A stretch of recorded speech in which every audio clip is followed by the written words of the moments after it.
Hey, welcome back into today's video. We're going to be talking about Brittany Dawn Fitness. Now, I know you've heard about that the past couple days. It's been very controversial. If you're unfamiliar with who that is, Brittany Dawn Fitness runs a YouTube channel with over 287,000 subscribers and a massive Instagram following of over 500,000 followers. She decided to leverage her fame and influence into a business, which sounds like a good idea, but not if you don't know what you're doing. This is her website here, bedawnfit.com. It used to have a lot of workout plans. The most expensive one being $300. Now you only see the $24.99, $45 one.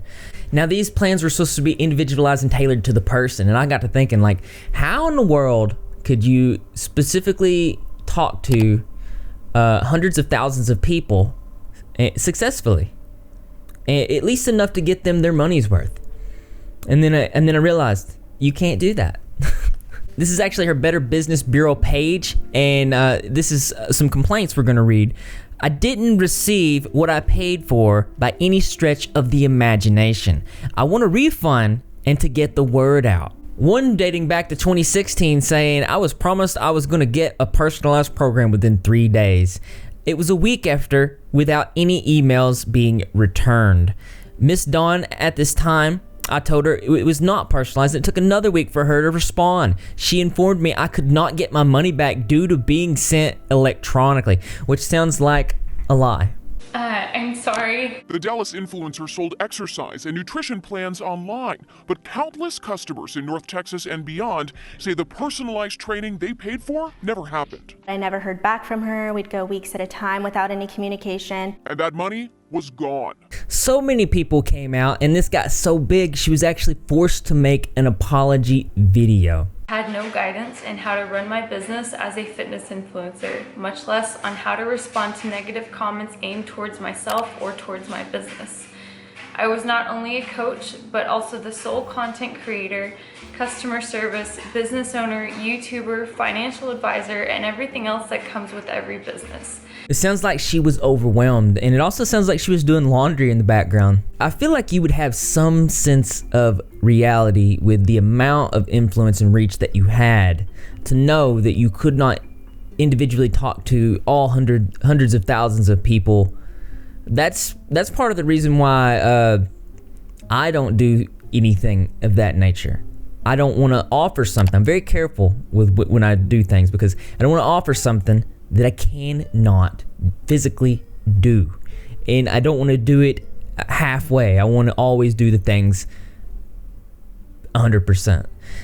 I just feel like this is something that, at least with all the complaints that she'd been getting, because regardless of what she would like you to believe, this has been going on for years. I genuinely didn't like this apology video. She was just reading it from her phone. Anyone could have typed that.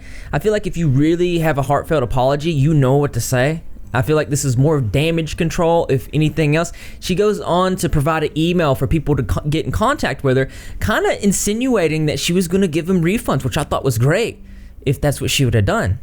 I want to address each of your concerns about your experience while working with me. With that being said, I created an email specifically addressing all complaints, and I will list this email down in the description box below. Please email me with your name, the email you...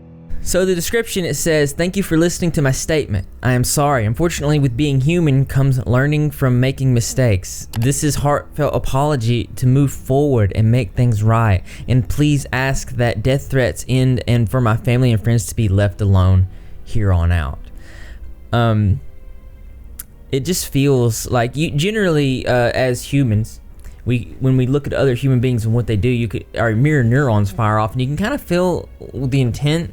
It does feel like damage control, and I'm told that people are having a very difficult time even getting a refund, if not just a partial refund, which is not right. But they can't even do that unless they were at first told to sign an NDA, a non-disclosure agreement, saying that they wouldn't even talk about what happened between them and Brittany Dawn. This is a tweet that she put out on February 4th. It says, "It's sad that communication is such a foreign concept. Not happy? Say so. Too busy? Let them know. Running late? Call and inform. Want to say no? Be straightforward. Need time? Alone? Be honest. Upset? Let it out. Over the moon? Happy? Express it. Communication, it's that easy." To which one Twitter user says, "Except when you're made to sign an NDA." Dawn agreed to refunds if they signed non-disclosure agreements. Yes, but I was following poor advice from an overreaching lawyer, and I am no longer requiring NDAs to be signed for partial or full refunds. I completely understand why so many people found this to be very, very hypocritical. I want to be like, well, she's just human, she can learn from this, but as I've done a lot of research into this has been going on for way longer than she is alluding that it has been. She actually says, "This started roughly a few months ago, and I acknowledged the ones that would come forward to my best ability." Not so, says Melina Brunson of Allen, I had had my son in March of 2017. a new mom who had issues with her order years ago. When they didn't hear back from Dawn, many tried to reach her on social media.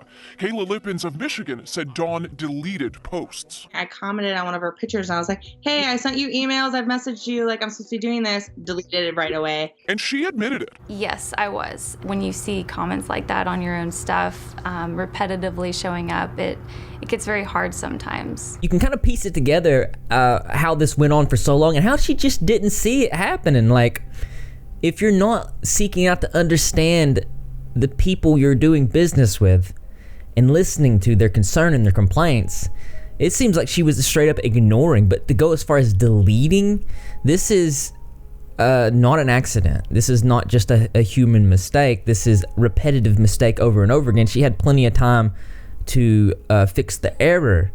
I think that's why a lot of people are feeling like her apology is very disingenuous. I mean, I'm told that her net worth is about 1.4 million, and you think that you could issue a couple of refunds. Even after she did away with the non-disclosure agreements, she still was not following through with what she said she was going to do. As one Facebook user said approximately 23 hours ago, "I don't know what more I can say to her. I purchased a self-guided 60-day plan for $100. I received absolutely nothing. I emailed her with no response and commented on IG, and she deleted them. Now her response to me is, since I did in fact receive the plan, it's an instant download, she will only give me a partial refund." I replied that I did not ever receive anything and was ignored at attempts to contact her.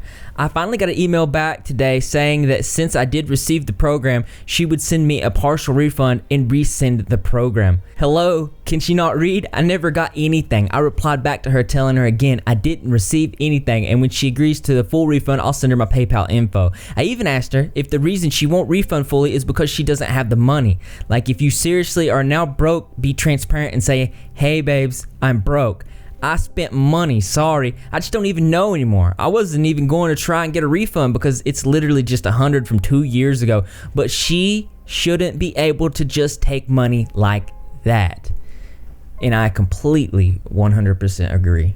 I looked really deep into this story. There's so many avenues in it, and there were complaints about her predatory behavior, saying that her whole business practice targeted women with eating disorders. One Reddit user saying, "How ironic is it that she's targeting people with eating disorders only to encourage and exacerbate eating disorder behavior? This is so outrageous. It's also sad because back in 2014 I struggled with ED, and she was the reason I decided to try intermittent dieting, flexible dieting. I didn't pay for her services though. I did this entirely on my own. So she was an inspiration to me because I developed a healthier relationship with food, but in hindsight, macro counting actually created another underlying issue and an obsession to being perfect with macros and calories. It's just so problematic that she's targeting this vulnerable population." And I needed to figure out if this was the case, and that's when I figured out that this is an Instagram post, and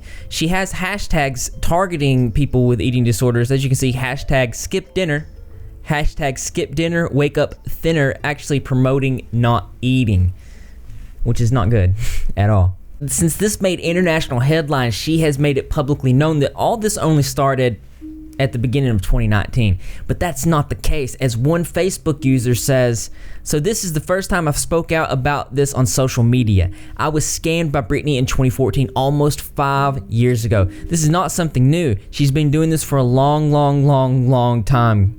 I gained weight on her macros. She eventually, after the first check-in, ghosted me. I see a real dietitian that has multiple degrees and years of experience for my health needs. If you're looking for help, don't look on social media. Look for a credible dietitian in your city. Also, still haven't heard back from her via email for my refund." It's crazy. She was giving out this very harmful misinformation. One Reddit user says, "She wrote out someone's fat macros. It said 49. It was a typo and should have said 49 grams of fat. From what I remember, the client told her she was struggling to only have 9 grams of fat per day, but Britney Dawn just told her to try harder and keep going for just a few more weeks. Another client let the original client know that it was a typo." It's extremely dangerous and not healthy at all. So as you can see, this has been going on for a very long time. It's not something new. The community knows, but they feel like due to the hypocritical nature and just the general sheer amount of lies that Britney Dawn keeps putting out, they wanted to take it into their own hands. And they actually accepted me into their closed Facebook group so I could do research, and that's when I discovered that they are preparing a class action lawsuit. Former current clients: "We have been in contact with a lawyer that wants to hear from anyone impacted. They are amassing info and will do intake interviews and any and all that wish to be heard and share their story." So anybody that's been personally affected by this, mentally, emotionally, definitely encourage you to reach out to this Facebook group. And as you can see, this looks to be like it's developing into something a lot more massive. So make sure your subscribe notifications turned on, because we're going to be covering the dramas and the controversies as they happen. And Britney Dawn's ex couldn't have said it better. Karma has a surprising way of taking care of situations. All you have to do is sit back and watch. And I couldn't have said it better myself. I really don't like it when YouTubers abuse their platform like this, and then even after they make an apology that is already coming off as disingenuous, continue to still take advantage of their platform. It's something that just really grinds my gears, if that makes sense. As interesting as this is, there's always something that's more interesting to me. That's right, you guessed it. I want to know what you think. So why don't you go ahead and leave your creative and interesting responses in the comment box below. Thumbs up for this like. As always, brothers and sisters, I will see you in the next video. I find it crazy. Like, this has been going on for years, and she's all over the news saying that it just happened a couple months ago. Lying. Not giving refunds even after she took the NDA down, only because she received backlash, more backlash, blamed an attorney. Looks like she's using people for scapegoats. She's not owning up to her own mistakes, and she is apparently a millionaire, and she's just trying to cover her tracks, man. I don't like it when these content creators abuse their platform like this, and it's sad, but there's a lot of them that have been doing it. A lot of them. But as long as I exist, we're going to keep talking about it and raising awareness on things like this, because I know that you're repping if you're not ripping your cake. And how you do that, all you got to do is subscribe, notifications turn on, be in the comment section to every single video, because I'm going to be there. Greg the cat's going to be there, and the rest of the Red Swall community as well. And I expect to see you there too, because this channel loves you. I don't know about none of that. Everybody, do your research on people before you buy anything.